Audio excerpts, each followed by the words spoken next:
오늘 우리에게 주시는 하나님 말씀을 같이 봉독합니다. 오늘은 두 군데의 성경을 읽습니다. 먼저 출애굽기와 마태복음을 읽습니다.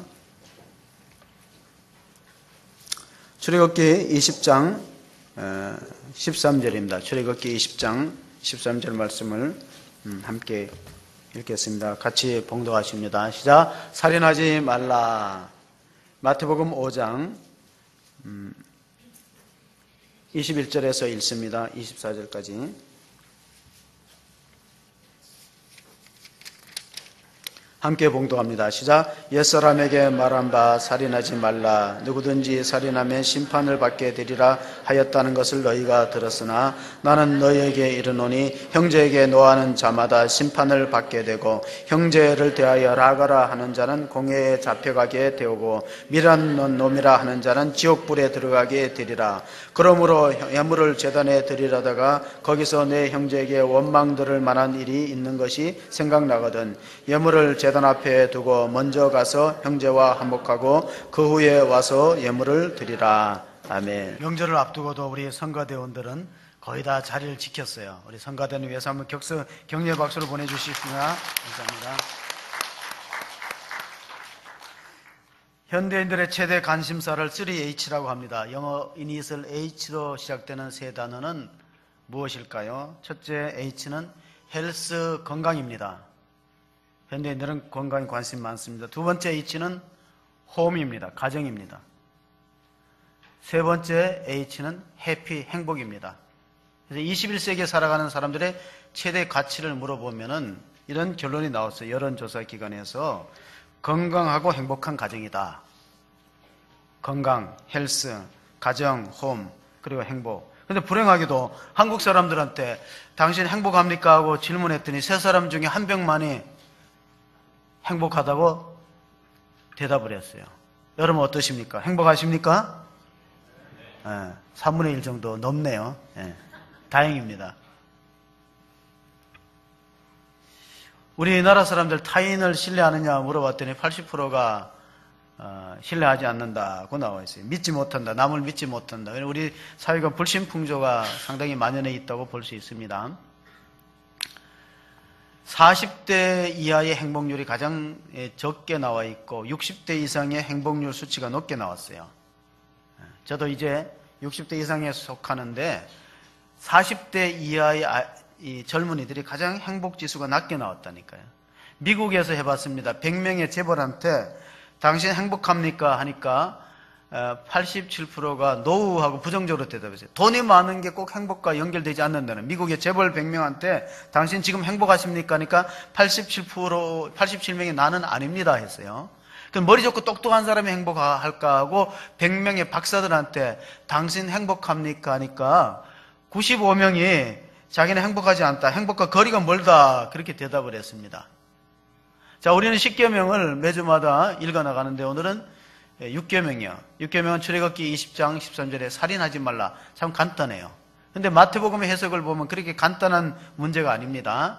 자, 10계명은 크게 세 가지 관계성이 있어요. 하나는 하나님과의 관계, 1계명에서 4계명까지는 하나님과의 관계예요. 그 다음에 5계명에서부터 7계명은 사람에 대한 관계예요. 8계명에서부터 10계명까지 물질에 대한 관계예요.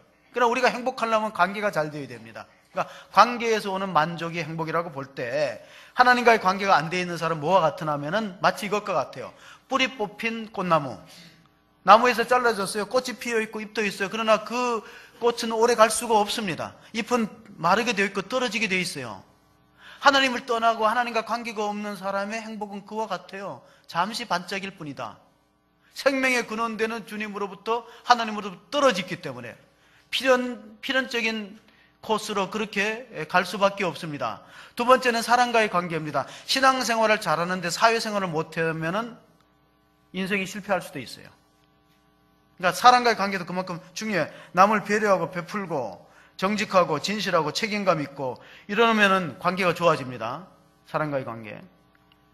카네기 공대에서 조사를 하니까 전문적인 지식이나 학벌이 낮아서 직장생활이 힘든 게 아니라 인간관계를 못하는 게 80%, 5%다는 결론이 나왔어요. 사람과의 관계 중요합니다. 세 번째 관계, 물질과의 관계입니다. 자, 디모데전서 보면은 그 사도 바울이 디모데에게 이렇게 말했어요. 너가 앞으로 목회자가 되려면은 이걸 조심해야 된다. 목회자가 되면 이걸 절대 조심해야 된다. 그게 디모데전서 6장 10절의 교훈입니다. 우리가 한번 같이 본문을 봅니다. 돈을 사랑함이 일만하게 뿌리가 되나니 이것을 탐내는 자들은 미혹을 받아 믿음에서 떠나 많은 근심으로서 자기를 찔렀도다. 돈을 사용함이 아니에요. 사랑함이 문제지 사용하는 건 문제가 안 되는 거예요. 여러분, 하나님은 예배의 대상이고 사람은 사랑의 대상이고 물질은 사용의 대상입니다. 이거를 역순으로 하거나 이거를 혼동하면 불행이 오고 관계가 끼어질 수밖에 없습니다. 탈무드에 보면 이런 말이 있어요. 유대인들이 그 자기 지혜를 담아서 자녀들이 가르치는 내용이 탈무드인데 거기 보면은 가장 지혜로운 사람은 배우려고 하는 사람이다. 겸손해서 뭘 배우려고 하는 사람, 지혜로운 사람. 가장 강한 사람은 남을 이기는 사람이 아니라 자기를 이기는 사람이다. 셀프 컨트롤 할 수 있는 사람. 그리고 가장 부자는 많이 가진 게 아니라 현재에 만족하는 사람. 그리고 진짜 행복은 감사하는 사람에게 있다. 근데 말세가 되면 감사가 식어지고 사람의 목숨을 중요하게 여기지 않습니다. 인명경시하는 풍조가 있는데 최근에 일어났던 끔찍한 사건들, 부천에서 친아버지에 의해서 한 초등학생이 죽음을 당하고 그 시신이 훼손되고 버려졌어요. 그러고 나서 얼마 안 있어서 수요일인가 목요일쯤에 또 한 목회자의 가정에서 여중생을 때려서 숨지게 하고 11개월 동안 방치한 사건, 온 국민에게 충격과 경악을 금치 못하는 이런 일들이 우리 주변에서 일어나고 있기 때문에 육계명이 우리가 다시 한번 심각하게 살펴봐야 돼요. 지금 육계명 살인하지 말라, 도처에 세계 도처의 테러와 살육이 작용되는 이 시대에 우리가 구약의 십계명이 중요하냐 그렇게 간과할 것이 아니라 다시 심각하게 고민하고 생각해봐야 될 주제가 십계명입니다. 자, 살인하지 말라는 생명을 보호하는 거예요. 간음하지 말라는 것은 가정을 보호하는 거예요. 도둑질하지 말라는 것은 소유를, 재산을 보호하는 거예요. 거짓 증거하지 말라는 것은 상대방의 명예를 보호하는 거예요. 탐심을 버리라는 것은 우리 마음을 잘 관리하라는, 다 우리의 행복과 관련된 것입니다. 자, 왜 살인이 죄가 되는가? 창세기를 돌아봅시다. 창세기 9장 6절 한번 읽어보겠습니다. 같이 읽습니다. 다른 사람의 피를 흘리면 그 사람의 피도 흘릴 것이니 이는 하나님이 자기 형상대로 사람을 지으셨음이니라. 따라서 살인은 하나님의 형상을 파괴하는 죄를 가져옵니다. 고대 문헌을 보면은, 고고학적 자료를 보면은 옛날의 왕은 신의 대리자였어요. 그래서 하나님의 형상으로 지었다. 살인이 왜 죄가 되냐? 하나님의 형상을 파괴하는 거예요. 그래서 고대의 유적지를 보면은 이 마을마다 도시마다 왕의 형상을 동상으로 만들어 놨어요. 왕은 신의 대리자이기 때문에 지금 왕이 그 자리에 가지는 못해도 여기를 다스리고 있다는 것을 백성들이 느끼도록. 그러니까 우리는 하나님께서 천하 만물을 창조하시고 우리들에게 맡겼다는 거예요. 하나님의 형상으로 지음받은 인간이 그 모든 것을 관리하고 다스리라고 맡겼는데 그 인간을, 생명을 해치는 것은 하나님의 선물로 주신 생명을 도둑질하는 거예요. 이 살인이 엄청난 죄가 되고 있는데, 살인의 배후에는 뭐가 있냐면은 항상 배후 세력이 중요합니다. 배후 세력에는 마귀가 있다는 거예요. 마귀. 요한복음 8장 44절을 한번 읽어보겠습니다. 예수님께서 너희는 너희 아비 마귀에서 났으니 너희 아비의 욕심대로 너희도 행하고자 하느니라. 그는 처음부터 살인한 자요 진리가 그 속에 없으므로 진리에 서지 못하고 거짓을 말할 때마다 제 것으로 말하나니 이는 그가 거짓말장이요 거짓의 아비가 되었음이라. 자, 두 가지예요. 마귀는 거짓말장이고 또 마귀는 최초의 살인자다. 왜냐하면 거짓말해서 아담을 무너뜨려가지고 죄짓게 만들고, 그래서 사망이 들어왔잖아요. 인류의 최초의 사망의 원인은 바로 마귀로부터 비롯되었다. 요한일서 3장 15절에 보면은 예수님께서 형제를 사랑해야 되는 이유에 대해서 오늘 십계명에 보면은 그 형제를 미워하는 자마다 살인하는 자리, 살인하는 자마다 영생이, 예수님이 약속하신 영생이 우리 마음속에 거하지 않는 자는 어떤 사람이라고요? 남을, 형제를 미워하고 분노하는 그런 것. 그래서 구약 성경에 보면 솔로몬이 자기 마음을 다스리는 사람이 용사보다 강한 사람이다는 말씀을 남기셨어요. 잠언서 16장 32절을 한번 보시겠습니다. 같이. 노하기를 더디하는 자는 용사보다 낫고 자기의 마음을 다스리는 자는 성을 빼앗는 자보다 나으니라. 세계를 정복했던 알렉산더 대왕은 30살에 더 이상 정복할 땅이 없어서 땅을 치고 통곡을 했대. 내가 더 이상 정복할 땅이 없다. 그런 아주 용사인데 한 번은 파티 연회석상에서 자기 어릴 때부터 중마고우가 있어요. 클레토스라는 중마고우가 있는데 파티를 열어서 서로 이렇게 연회를 베푸는 과정 속에서 좀 그 불손한 행동을 했어요. 자기 귀에 거스리는 말을 했어요. 그러나 순간적인 분노를 참지 못해갖고 알렉산더가 창을 집어서 확 던졌는데 자기 친구의 가슴에 맞춰서 죽고 말았어요. 술이 깨고 엄청나게 후회하면서 이렇게 말했어요. 나는 천하를 다스리지만은 정복하고 다스렸지만은 내 마음 하나는 다스리지 못한다. 내 마음의 분노를 절제하지 못했다는 것입니다. 우리가 마태복음을 보면은요, 이 예수님이 살인에 대한 계명을 엄청나게 심화시키고 새롭게 해석을 했습니다. 우리가 오늘 본문 가운데 5장 21절, 22절을 보면은요, 살인하지 말라. 이거는 지키기 쉬운 거. 우리가 10계명 가운데 가장 지키기 쉬운 게 6계명인 걸로 생각해요. 아, 이거 만만하다. 뭐 살인 내가 뭐 어지간해서 남을 죽이겠느냐. 그런데 이 마태복음의 예수님의 해석을 보면요, 이 굉장히 심각한 문제라는 걸 알게 됩니다. 우리가 21절, 22절 같이 읽어보겠습니다. 시작. 옛사람에게 말한 바 살인하지 말라. 누구든지 살인하면 심판을 받게 되리라 하였다는 것을 너희가 들었으나 나는 너희에게 이르노니 형제에게 노하는 자마다 심판을 받게 되고 형제에 대하여 라가라 하는 자는 공회에 잡혀가게 되고 미련한 놈이라 하는 자는 지옥불에 들어가게 되리라. 자, 우리가 행동으로 사람을 죽이지는 않아도 마음속에 미워하고 분노하면은 살인한 거라는 거예요. 그러면 저를 포함해서 여기 나는 한 번도 미워하거나 분노하지 않고 그걸로 말미암아 예수님의 계명을 어기지 않고 살인하지 않았다는 분 손 들어보세요. 안 드시잖아요. 다 화를 내셨죠. 미워하고 분노하셨잖아요. 그러니까 여기서 옛사람, 마태복음 5장 21절에 옛사람은 모세를 가리키는 거예요. 모세가 출애굽기 13장에 살인하지 말라, 그 계명은 지킬 수 있어요. 그런데 예수님이 그 모세의 계명을 새롭게 해석했어요. 형제에 대해서 분노하고 욕하고 이러면은 마치 칼에다가 피를 묻히는 것처럼 욕하면은 그 욕하는 침에 살인이 들어있다는 거예요. 살인이.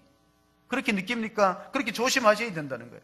예수님의 가르침은 충격이에요, 우리들한테. 왜냐하면은 지금 모든 우리나라에 일어나는 그 6계명을 어기는 그 살인사건 가운데 상당한 경우에는 가까운 사람을 죽이는 거예요. 가족들을. 심각한. 왜 그런 일이 생겨나면 자식을 부모의 소유물로 생각해요. 자녀는 하나님이 주신 고유한 생명을 가진 인격체고 존엄성이 있는데 그 자기 소유물처럼 생각해요. 화가 난다고 함부로 대하는 그런 경우들 많이 있는데 오래전의 얘기입니다. 이거 실제로 있었대요. 제가 강원도 사람인데요. 강원도에 신혼부부가 그 차를 렌트해서 신혼부부가 차를 몰고 가는데 좋은 차니까 그 비포장 도로를 앞질러 갔어요. 근데 그 뒤에 앞질러 가는 차가 그 흙먼지를 일으키니까 뒤에 있는 차가 화가 났어요. 젊은 사람 둘이 타고 있는데. 이 사람들은 사랑 가는 사람이야. 탁 추월해갖고 먼지가 탁 유리창을 덮어보니까 앞도 안 보이고 하니까 이 사람들이 엑셀레를 밟아서 그 신혼부부 차를 추월했어요. 그러다 보니 서로 간에 추월하고 이러는 소위 말하는 보복운전 형태로 되니까 그 사냥을 갔던 남자 둘 중에 하나가 총을 꺼내가지고 쐈는데 남자 신랑이 맞았어요. 신혼부부 신랑이 맞았어요. 피를 흘리고 죽으니까 차가 쓰잖아요. 멈췄으니까 이제 쫓아왔어요. 신부가 살려달라고 손을 빌었어요. 이미 아마 신랑은 총 맞아서 피를 흘리고. 그런데도 그 젊은이들이 얼마나 분했는지 살려달라고 애원하는 신부를 겨냥해서 총을 쏘고 2명이 죽었어요. 강원도에서. 여러분, 분노가 이렇게 위험하고 끔찍한 사건을 가져오는 거예요. 그래서 예수님이 형제에게 노하거나 분노하는 것은 살인으로 갈 수 있는 그런 길이다고 볼 수 있어요.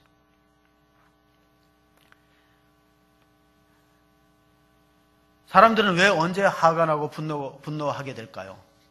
자기 뜻대로 안 될 때, 자기 뜻대로. 근데 가만히 보면요, 한 식구라도 다 뜻이 똑같은 건 아니에요. 내 속에 난 자녀라고 해서 내가 원하는 대로 자라주지 않아요. 그러나 사람이 3명 모이면 뜻이 3개가 있고 4명 모이면 뜻이 4개가 있고 다 뜻대로 안 되는 거예요. 그런데 자기 뜻대로 고집하다 보면 분쟁이고 다툼이 일어나요.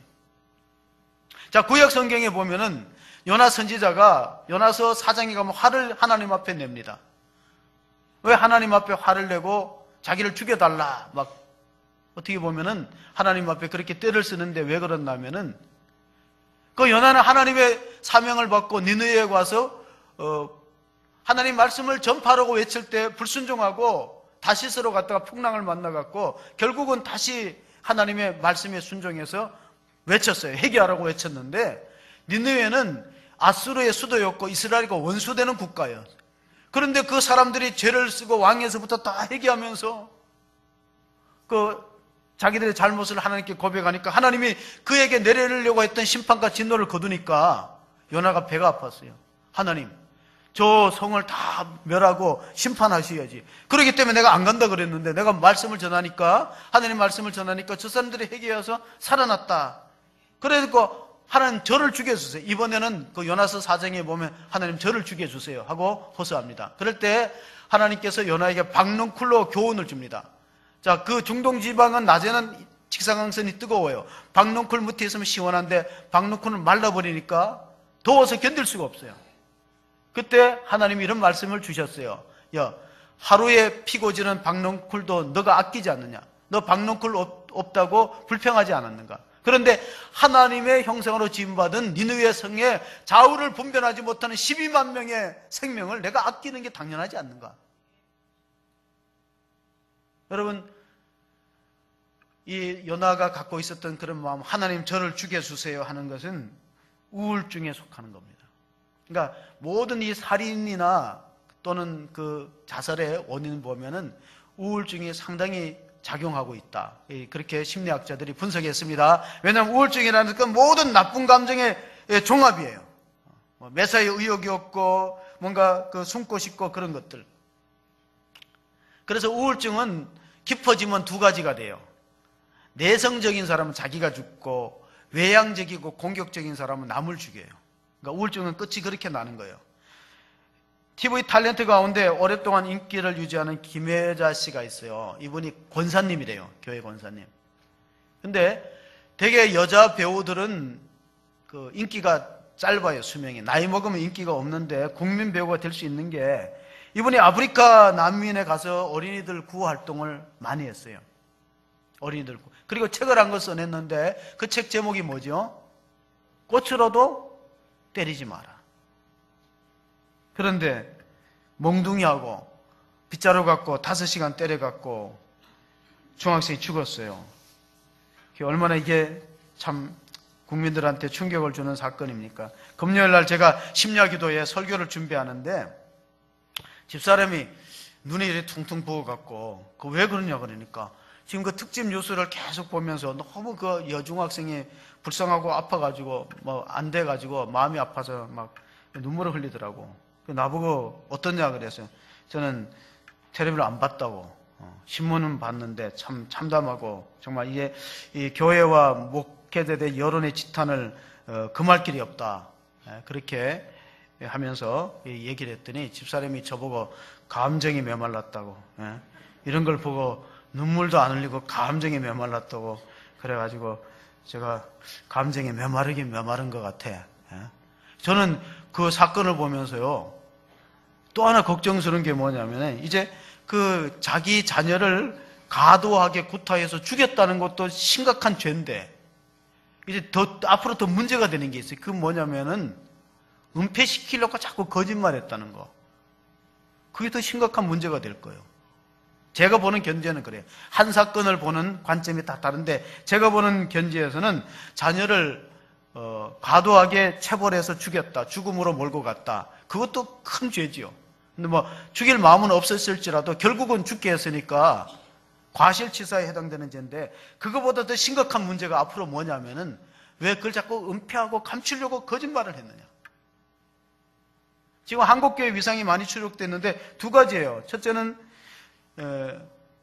생활과 신앙이 이원화됐다는 게 문제고, 두 번째로는 지도자의 말과 행동이 불일치다는, 언행의 불일치. 그러니까 앞으로 우리가 한국교회가 이렇던 신뢰를 되찾으려면은 목사가 말과 행동이 일치돼야 되고, 성도가 신앙과 생활이 조화가 돼야 돼요. 이게 이원화되니까 사람들이 인정을 하지 않는. 그리고 또 앞으로 또 우리가 다음 세대에 대해서 상당한 관심을 가질 필요가 있다. 다음 세대를 우리가 복음을 전해서 그들이 교회로 오지 않으면은 이제 한국교회도 유럽의 전철을 밟을 수밖에 없다는 그런 평가들이 많이 나오고 있습니다. 자, 모세는 지도자인데 모세도 실수합니다. 언제냐? 모세가 십계명을 받다가 시간이 많이 걸렸어요. 40일 동안 안 내려오니까 아론과 그 이스라엘 백성들이 밑에서 금송아지를 만들어서 그것을 우리를 인도해낸 신이다, 금송아지가 신이다 하고 그 앞에 절하고 경배하고 광란의 작태를 했을 때 출애굽기 32장에 보면 모세가 너무 화가 나갖고 산 아래로 십계명을 던져버려요. 그러니까 십계명은 첫 번째 거는 깨어졌어요. 왜 깼냐? 모세가 백성들의 그 모습을 보고 너무 속상해갖고 던져버려요. 깨어졌어요. 두 번째 받았습니다. 그런데 하나님은 이때는 모세가 화를 내도 용서해줬어요. 왜냐하면 모세가 중보기도하고 그것이 자기 개인의 감정보다가 하나님의 마음을 대변해서 화를 냈기 때문에 인정을 해주고, 그리고 또 모세가 40일 동안 성막 설계도를 받아가지고 구약 성전을 지었습니다. 그런데 모세가 생애 말기에 화를 냈을 때는 하나님 용서를 안 해줬어요. 그게 민수기 20장 10절 11절에 기록되어 있는데, 반역한 너희여 들으라 하고 모세가 막 화를 내면서 물이 없다고 불평하고 반역하는 이스라엘 민족을 향해서 막 반석을 2번이나 쳤어요. 그냥 반석에 명하기만 해도 하나님께서 물을 주시겠다고 했는데 모세가 화가 나서 반석에서 물을 내라 하고 12절, 11절, 12절 보면은 2번이나 쳤다 그랬어요. 그러니까 물이 많이 솟아오므로 해중과 그들의 짐승이 마시느라. 그런데 하나님은 이 사건을 엄중하게 보고 너는 가나안 땅을 쳐다만 보고 들어가지 마라. 하나님의 심판이 내리게 된 것입니다. 그러니까 우리가 어떤 일에 화를 내도 그것이 나의 이익을 위한 것이냐, 개인의 감정이냐, 아니면은 정말 하나님을 위한 것인가. 예수님도 화낸 적이 있어요. 요한복음 보세요. 요한복음 2장 17절에 보면은 예수님이 그 성전에 들어가서 막 그 비둘기 파는 사람들, 돈을 바꾸는 사람들, 소와 양을 파는 사람 막 채찍과 노끈으로 몰아내고 이런 말씀을 하셨어요. 내 집은 만민이 기도하는 집이라. 근데 그 말씀을 듣고 제자들이 예수님이 혈기가 많고 화를 낸다고 생각하지 않고 이 말씀을 생각했어요. 시편 69편 9편의 말씀이요. 같이 봅니다. 제자들이 성경 말씀에 주의 전을 사모하는 열심히 나를 삼키려 한 것을 기억하더라. 이게 성경 말씀이 뭐냐면 구약 성경 시편 69편 9절에 하나님의 전을 사모하는 열심히 나를 삼키려고 하는 이 말씀은 예수님이 성전에 가서 성전을 정화시켰던 화를 내는 것은, 분노한 것은 하나님의 거룩한 의분인 거예요. 자, 우리가 역사적으로 보면은 1907년도에 이준 열사가 네덜란드 헤이그에 갔어요. 만국 평화회의에 참석하는데 고종의 특사로 갔는데 1905년도 2년 전에 을사보호조약은 무효다. 일본이 강제적으로 우리나라를 점령하고 우리는 독립을 해야 되는 그런 자유국가라고 호소를 했는데 그 호소가 먹히지 않았어요. 그래서 회의장에 참석도 못해서 비회원 국가라고, 일본의 식민지라고. 그래서 화가 나서 거기서 순국하셨어요. 이런 경우는 이준 열사의 순국은 화를 냈고 분노했지만 그건 국가를 위한 거룩한 분노지. 예수님이 성전을 위해서 분노했듯이. 근데 이런 경우는 안 된다는 거예요. 2003년도에 우리가 잘 아는 2월 18일 날 대구 지하철 화재 사건은요, 50대 남자가 그 인화물질에다가 불을 붙여버렸어요. 지하철 안에 12량이 다 타버리고 그때 192명이 사상자가 나왔어요. 그게 언제라고? 2003년도. 제가 2002년도에 개척하고 2003년도에 대구 지하철 화재 사건이에요. 너무 참담한데. 그 중에 한 여학생이, 고등학교를 갓 졸업한 재수생 여학생이 희생당했는데 그 영화로 만들어졌어요. 혹시 보신 분 계시나요? 안 보셨으면 가족들하고 꼭 보세요. 로봇소리라고. 로봇소리. 아버지가 딸이 서로 의사소통이 안 되는 거예요. 아버지가 차를 태우고 딸을 설득하면 돼. 야, 너가 지금 뭐 가수가 된다고. 야, 그게 뭐냐? 너 공부해갖고 대학을 가고 그래 서로 말다툼이 나니까 자기 딸이 자꾸 자기 주장을 하고 자기 뜻을 아버지한테 이해시키려고 하니까 아버지가 화가 나니까 네가 내 말 안 듣고 네 뜻대로 살려면 그냥 나가. 여기서 내려. 차로 문을 열고 세워서 내렸어요. 그 여자 청년이 터벅터벅 걷다가 지하철을 탔어요. 그 지하철이 사고 나는 지하철이. 아버지 가슴에 일생이 못이 박히고 한순간에 화를 낸 것이 나가라는 것이, 네가 네 마음대로 살고 싶으면 나가라고 했던 것이 결국은 화마에 휩쓰이고 죽음에 이르게 하고 말았어요. 문자의 마지막 왔어요. 아빠 마음 이해해요. 아빠 사랑해요. 그 문자가 아빠 핸드폰에 마지막 남겨진 거예요. 우리가 왜 화를 내서는 안 되는가? 에베소서 4장 26절 27절 한번 보겠습니다. 같이. 분을 내어도 죄를 짓지 말고 해가 지도록 봄을 품지 말고 마귀에게 틈을 주지 말라. 여러분, 화를 내면은요 마귀가 들어오는 거예요. 가족들 간에, 부모와 자녀 사이에. 우리가 자식이 애물단지라 그런 말 하는데요, 우리 자녀들 할 때 참 뭔가 부모의 뜻을 전하고 싶은데 자꾸 이 상처가 되고 서로 간에 의사소통이 안 될 때는 메시지의 합법을 바꿔야 돼요.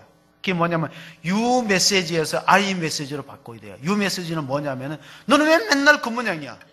너는 왜 맨날 밤늦게 들어와서 부모를 걱정시키나? 이렇게 하면 유 메시지. 그렇게 하면 상처가 돼요. 너는 왜? 너를 빼세요. 어떻게 되면 나는으로 바꿔야 돼. 나는 너가 연락도 없이 늦게 들어오면 걱정이 돼서 잠을 잘 수가 없어. 나는 너가 그렇게 그런 일을 계속해서 반복하게 하면은 내가 너의 장래가 염려돼서 걱정하지 않고 기도하지 않을 수 없어. 나는으로 바꾸라는 거야. 나는 너가 그렇게 계속 그렇게 부모님의 뜻과 반대되는 그런 걸 하면은 너의 장래가 부모로서 내가 많이 걱정이 된다. 나는 걱정이 된다. 그 나한테 초점을 맞추는 아이 메시지로 해야 이게 상처를 덜 받는데, 너는 왜 맨날 그 모양? 너는 맨날 그런 식으로 사는 거야. 너 하면은 그게 너가 바로 상처가 되는 거예요. 근데 요즘 아이들은요, 옛날의 아이들하고 좀 달라요. 저희 때는 자녀를 많이 키우고 부모가 아직 한이 말해갖고는 상처가 안 돼. 그만큼 면역성이 강하고 욕먹는 맷집이 한번 형성이 됐어. 우리는 부모로부터 나가 죽으라는 소리를 수없이 들었거든요. 넌 나가 죽으라 그러는데 나는 결사적으로 들어와서 살지 나가서 죽지 않아. 근데 요즘 아이들은 안 그래요. 예수님이 마지막 그 십자가 지시기 전에 겟세마네 동산에 기도했는데 대제사장이 종들을 보내갖고 체포하러 왔어요. 그때 예수님을 아끼던 수지자 베드로가 칼을 뽑아갖고 대제사장의 종에 귀를 쳐서 오른쪽 귀가 떨어졌어요. 그 이름이 나옵니다. 말고라는 이름이 나오는데 누가복음 22장 50절 51절에 보면요, 이런 말씀이 예수님 하셨어요. 그 중에 한 사람이 대제사장의 종을 쳐 그 오른쪽 귀를 떨어뜨린지라. 51절을 읽어봅니다. 같이 읽습니다. 예수께서 일러 이르시되 이것까지 참으라 하시니 그 귀를 만져 낫게 하시더라. 뭐까지 참으라고? 이것까지 참으라. 나를 잡아 죽이려고 체포하는 이 못된 행동까지 참으라. 참아야 되네. 이스라엘 왕 사울은요, 자기를 모욕하는 소리를 참지 못하다가 인생을 그르치고 왕의 자리에서 쫓겨나고 말았어요. 그게 뭐냐면 이스라엘 여자들이 이런 노래를 불렀어요.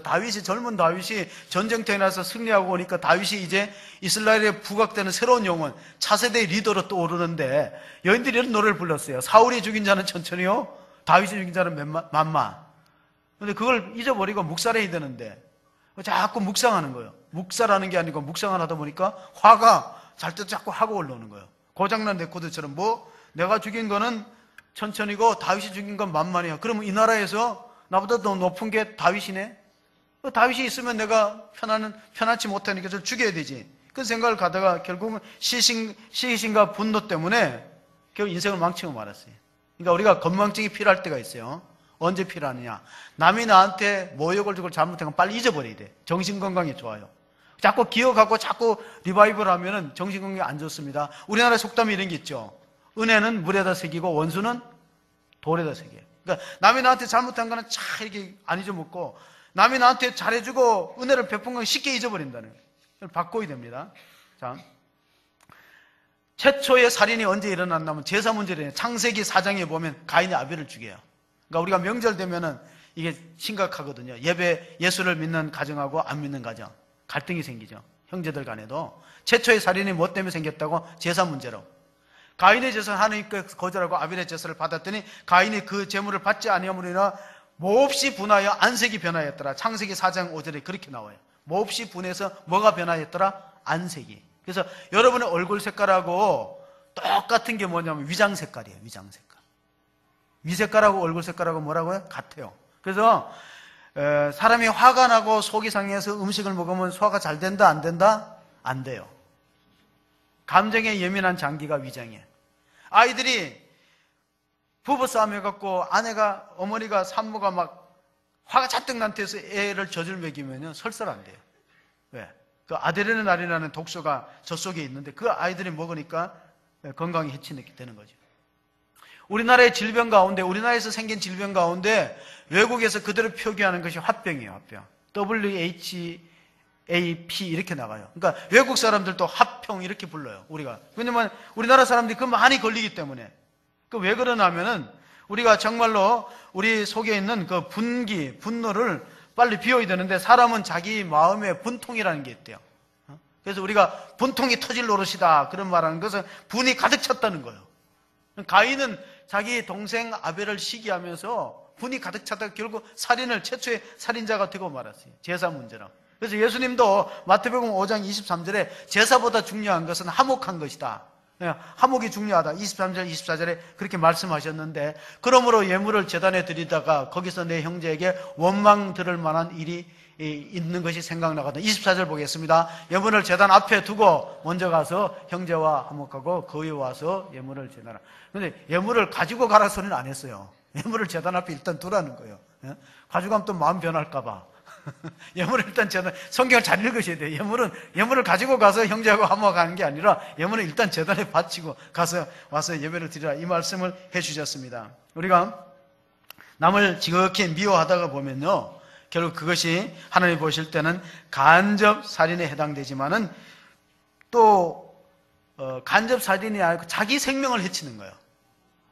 왜 하나님 우리를 원수를 사랑하라 그리고 분노를 품지 말고 해가 지도록 분을 품지 말라고 하냐면 이것들이 건강을 상당히 해친대요. 분노하는 것들이. 그리고 화가 난 채로 잠을 자거나 이렇게 하면은 우리 생명도 갉아먹으니까.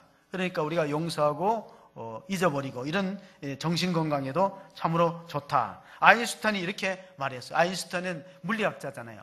이렇게 말했어요. 어제와 똑같은 삶을 살아가면서 내일이 달라질 거로 기대하는 것이 정신병의 초기 증세다. 어제랑 똑같이 살면서 내일은 뭔가 달라질 거로 생각해서는 안 되는 거예요. 요셉을 보세요. 요셉은 항상 미래지향적으로 살았어요. 그래서 자기한테 어렸을 때 자기를 팔아버린 형제들 있잖아요. 배다른 형제들. 근데 용서해 주거든요. 그걸 위해서 기도해 줘요. 그 후손까지 다 돌보아 주긴다고 기도해 줬어요. 그래서 우리가 참 그 용기 있는 사람이 뭐냐? 참으로 용기 있는 사람은 참는 사람, 용서하는 사람, 기도하는 사람. 그런 사람이 어떤 사람이라고? 참 용기 있는 사람이에요. 옆 사람한테 이렇게 한번 인사해 봅시다. 참 용기 있는 사람이 되십시오. 참 용기 있는 사람이. 참 용기 있는 사람은 참자, 용서하자, 기도하자. 요셉의 생애를 요약하면 그래요. 요셉은 오래 참았어요. 억울한 일, 속상한 일들이, 요셉이라고 화날 일들이, 억울한 일이 왜 없겠어요? 아무 잘못 없는데 모함당해서 감옥에 갔지. 자기 아무 잘못도 없는데 형들이 시기심으로 팔아가지고 종노릇했지. 근데 참았어요. 참고 용서해줬어요. 그리고 기도해줬더니 하나님 다 회복해 주시잖아요. 욥이 고난을 당할 때 하나님께 이렇게 기도했어요. 욥기 1장 21절에 보면은 욥의 기도가 있습니다. 같이 봅니다. 이르되 내가 모태에서 알몸이 나왔사온즉 또한 알몸이 그리로 돌아가올지라. 주신 이도 여호와시오 거두시는 이도 여호와시오니 여호와 이름이 찬송을 받으실지니이다 하고, 이것은 하나님의 절대 주권을 인정하는 신앙 고백이에요. 그러니까 우리가 하나님의 관점으로 사물을 보는 훈련이 필요해요. 하나님의 관점으로. 가만히 보면 내가 미운 사람도 하나님의 눈에는 밉지 않거든요. 그걸 아셔야 되죠. 예수님은 나를 위해서도 십자가를 지셨지만 내가 미워하고 저렇게 싫어하는 사람을 위해서도 십자가 졌다는 사실을 잊어서는 안 돼요. 그러니까 내 관점으로 보지 말라는 거예요. 자, 명절에 우리가 가족들이 만날 때 말폭탄을 피해가라, 이게 그게 보도가 나왔어요. 첫째 뭐냐면은 좋은 말을 해야 돼요. 참 오늘하고 힘들었지. 그렇게 참 이뻐졌어. 뭐 그렇게 말했는데 살 많이 쪘어. 이렇게 말하면 안 돼요. 살 많이 쪘어. 그 말하면 안 되고 이렇게 늦게 왔어. 이렇게 말하면 안 돼요. 늦게 와도 왔잖아요. 그리고 또 우리가 젊은 사람들한테는 요새 뭐 하나 그런 물어보면 안 돼요. 어른들이 자꾸 명절에 못 나면 요새 뭐 하나 그러니까 그 젊은이가 이랬어요. 그 전에 하던 거 그냥 하고 있어요. 그래서 전에 뭐 했는데 그러니까 쭉 놀았어요. 그 지금까지 논다는 얘기 아니에요. 왜 자꾸 물으면 마음이 아프라 안 그래도 전에 그래 할 말이 없으니까 전에 하던 거 해요. 그래. 전에 하던 거 해요. 알았어요. 전에 하는 거 하거나 하고 넘어가야 되는데 전에 뭐 했는데 이렇게 물어보니까 전에 쭉 놀았죠. 지금도 놀죠. 그러니까 그런 거 물어보니까 좋은 일, 덕담을 하는 것이 필요하답니다. 예수님께서 제자들과 마지막 세족식을 하면서 주신 말씀이 있어요. 요한복음 13장에 34절 35절 최후의 계명이다. 새로운 계명이에요. 새로운 계명이 뭡니까? 새 계명을 너에게 주노니 서로 사랑하라. 내가 너희를 사랑하는 것 같이 너희도 서로 사랑하라. 너희가 서로 사랑하면 이로써 모든 사람이 너희가 내 제자인 줄 알리라. 그렇습니다. 우리가 그리스도인인 표시가 뭐냐? 서로 사랑하는 거, 공동체 아니야. 서로 사랑하고 섬기는 것입니다. 중동지방에는 명예살인이 있어요. 명예살인이 뭐냐면요, 이 참 명예살인은 여성의 인권을 완전히 무시하는 거예요. 왜냐하면 어떤 집안에서 여성이 나가서 수치를 당했다. 예를 들면 뭐 성폭행을 당했다. 그러면 그거 억울한데 그 가문의 수치라고 여자를 죽여요. 그런 일 비슷한 일들이 있으면 그게 명예살인이야. 그러니까 한 가정 안에서 여성의 잘못이나 실수로 인해서 명예가 더럽혀지면 남자가 죽을 수 있다. 이게 중동지방의 법인데 유네스코 인권본부에서 조사하니까 1년에 5,000명 죽어요. 이 빨리 개선해야 돼요. 그런데 우리나라도 심각한 게 있는 게 뭐냐면 데이트 폭력이에요. 연인 폭력. 딸 가진 부모님들 잘 생각해 보세요. 3일에 1명꼴로 사귀는 남자에 의해서 죽임을 당한대. 안 만나준다고. 얼마 전에는 그 사귀던 여자가 안 만나준다 그러니까 검은 봉다리에다가 벽돌을 써갖고 4번 내리쳤어요. 그게 우리나라 사람들이에요. 그러니까 딸 가진 부모님들 누구랑 사귀는지 신경을 쓰셔야 돼요. 아들도 예외가 아니에요. 아들이 그 이태원에서 화장실에 들어갔는데 미국 사람 2사람이 찔렀잖아요. 근데 서로 안 찔렀다고. 나는 목격자가 안 찔렀는데 19년 만에 진실이 밝혀졌어요. 진범이 뒤집혀서 패터슨인가 그 사람이 진범이라고 나왔어요. 이런 실정에 우리가 살아가는 게. 그래서 자, 이런 모든 그 6계명을 범하는 것은 이게 타살의 경우도 있지만은요, 낙태도 6계명에 해당이 돼요. 낙태. 우리나라 낙태도 많이 일어나지잖아요. 의사는 실수하면 1명을 죽이지만은 목사는 실수하면 여러 사람을 죽이니까 지금은 세상이 교회를 걱정하는 시대가 됐고 성도가 목사를 걱정하는 시대가 됐어요. 지금 시대가 바뀌었어요. 자, 자살이 우리나라의 OECD 국가 가운데 가장 높다고 그러는데 이것도 10계명을 위반하는 거예요. 내 목숨 내가 끊었다고 했고 하나님 앞에 죄가 안 되는 건 아니에요. 근데 중요한 거는 노인들의 그 자살이 늘고 있어요. 노인의. 10명 중에 9명은 유서를 안 남긴대요. 노인들의 그 죽음의 원인은 고독과 경제난과 질병이에요. 질병이 많이 차지해요. 그런데 10명 중에 9명은 절대 유서를 안 남긴다니까 1명 정도만 남기는데 대신 사인이 있대요. 돌아가시기 전에 90% 이상은 가족들한테 암시를 주는 거예요. 예를 들면 염색을 딱 제때 하던 분이 갑자기 염색을 안 해. 그거 위험한 거예요. 한번 보세요. 염색을 안 하고 계시는 분 계시니. 염색을 늘 하다가 안 하는 거예요. 그리고 어느 날 갑자기 현금을 다 남은 통장을 다 인출해갖고 뭐 가까운 자녀들한테 맡기고 지인들한테 맡기면 위험한 거예요. 그게 다 암시예요. 막 그동안 고마웠어 이런 말하는 거예요. 자녀들도 그래요. 자녀들 우리가 그 부모가 자녀들한테 해서는 안 될 말 가운데 너는 쓸모없는 인간이야. 너는 있으나 마나해. 너 때문에 오히려 내가 방해돼. 이런 말들은 자녀를 간접 살인하는 그런 것과 같다는 말이 있는데 언어 폭력도 하나의 폭력으로 볼 수 있어요. 자, 대학생 621명 가운데 자살하고 싶었느냐고 적이 있었냐고 하니까 60%가 자살하고 싶은 적이 있었대. 왜 그러냐니까 첫째가 취업이 안 돼서, 둘째가 성적이 떨어져서, 세 번째 이성 친구 문제로, 실연의 문제로.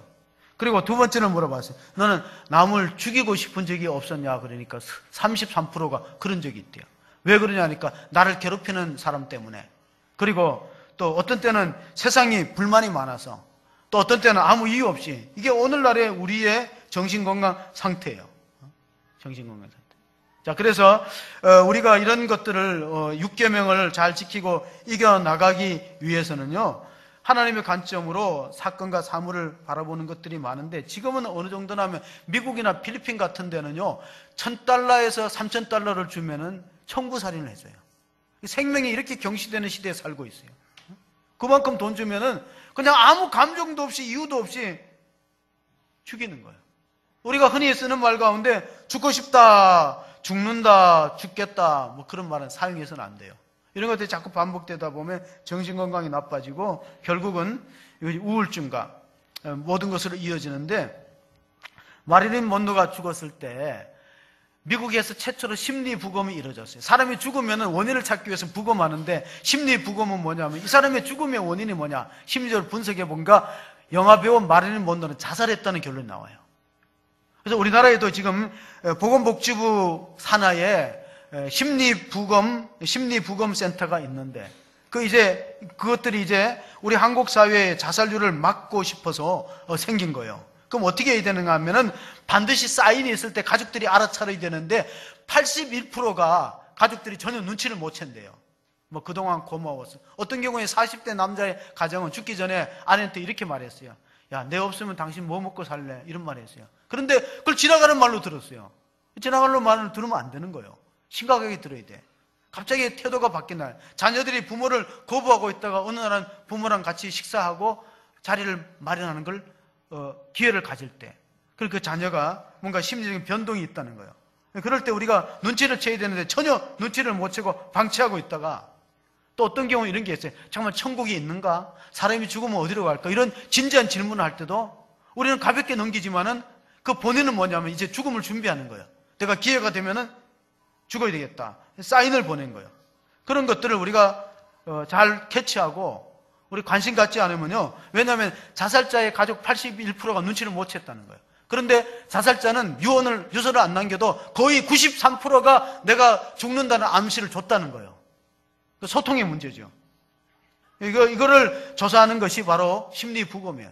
60만 부검하는 것이 아니라, 그러므로 우리는 6계명을 잘 지키기 위해서는 우리의 사랑에 대한 것들에 대한 관심. 왜 예수님이 마지막 제자들에게 죽음의 자리에서 세족식을 하면서 너희가 서로 사랑하라, 내가 너희를 사랑같이 사랑, 이게 너희가 제자된 표시라고 말씀했을까요? 우찌무라 간조는 이렇게 말했어요. 우찌무라 간조는 일본의 신앙인인데, 원수가 내게 미움의 권총을 겨누면은 너는 사랑의 대포를 쏘라. 원수가 내게 독배를 건네면은 너는 사랑의 홍수로 내어주라. 그렇게 말했어요. 근데 사실 원수가 뭐냐면 자기 집안 식구예요. 예수님이 그렇게 말했잖아요. 원수는 누구라고? 자기 집안 식구다. 가까운 사람들. 가까운 사람들한테 잘해주라는 거예요. 가까운 사람들한테 관심 갖고 잘해줘야 되는 거예요. 하나님이 인간을 지으실 때 흙으로 지으시고 코에 생기를 불어넣었다는데, 그 생기를 한 문자 그대로 보면 살아있는 기운이에요. 하나님 우리가 살기를 바라고 어떤 어려움과 역경 속에서도 포기하지 않기를 바라는 거예요. 여러분, 하나님은 우리를 살리기 위해서, 영생을 주기 위해서 독생자를 희생시키고 우리를 건져줬는데, 우리가 그렇게 값진 존재잖아요. 우리를 위해서 예수님의 생명값이 치러졌는데 우리가 쉽게 함부로 생명을 포기하면은 하나님이 얼마나 속상하시겠어요. 그러니까 우리는 아무리 어렵고 힘들어도 뭐 죽겠다, 죽고 싶다는 말을 절대 내서는 안 되고, 우리 자녀들한테 또 그렇게 생명의 존엄성을 가르쳐야 돼요. 어떤 일이 있어도, 아무리 힘들어도. 에스겔서에 보면은 에스겔 16장 6절에 보면 이런 말씀이 있어요. 너는 피투성이가 되도록 살아라. 너가 지금 살아가는 게 너무 힘들고 어려워서 피투성일지라도 현실을 거부하지 말고 살아있어야 된다. 살아있는 것이 하나님의 뜻이다. 요한복음 10장 10절을 끝으로 보십니다. 우리가 도둑이 오는 것은 도둑질하고 죽이고 멸망시키는 것뿐이요, 내가 온 것은 양으로 생명을 얻게 하고 더 풍성히 얻게 하려는 것이다. 마귀는 우리를 죽음으로 유도하고 유혹합니다. 근데 하나님은 절대 우리를 죽음의 길로 몰고 가지 않고 생명을 얻고 풍성하게 얻게 하기 때문에 우리가 6계명을 잘 지키기 위해서는요, 사랑이 풍성하고 내 인생의 주인을 내가 마음대로 한다, 내 자식도 내 마음대로 한다, 그런 걸 내려놓으셔야 돼요. 모든 인간은 하나님이 주인이시고 생명의 주인은 하나님이시다. 생명을 존귀하게 여기면서 우리가 주의 뜻에 순종하는 믿음의 성도들과 가정이 되시기를 주의 이름으로 축원합니다. 아멘. 하나님 아버지, 오늘 우리가 육계명을 같이 나누었습니다. 살인이라는 것은 우리 삶에 있어서는 안 되는 것임에도 불구하고 많은 사람들이 가족들 간의 미움과 분노로 인하여 불행한 일들이 생기고 또 국가 간의 이념 때문에 사람의 생명을 해치는 그러한 사태가 우리 가운데 벌어지고 있습니다. 하나님이 창조하시고 존귀한 생명들을 우리가 아끼고 사랑하고 섬길 수 있도록 도와주시고 특별히 가족 간에 서로 잘 돌볼 수 있는 그러한 하나님 사랑이 넘치는 공동체와 가정과 교회가 될 수 있도록 은총을 나려 주시옵소서. 해가 지도록 분을 품지 말게 하시고 형제에 대해서 노하지 않는 그러한 하나님 품성을 저희들이 갖고 우리가 사랑으로 미움을 이길 수 있는 아름다운 성품, 성령의 열매가 가득한 심령들이 다 되어질 수 있도록 은혜를 베풀어 주시옵소서. 우리 구주 예수 그리스도 이름으로 기도하옵나이다. 아멘. 우리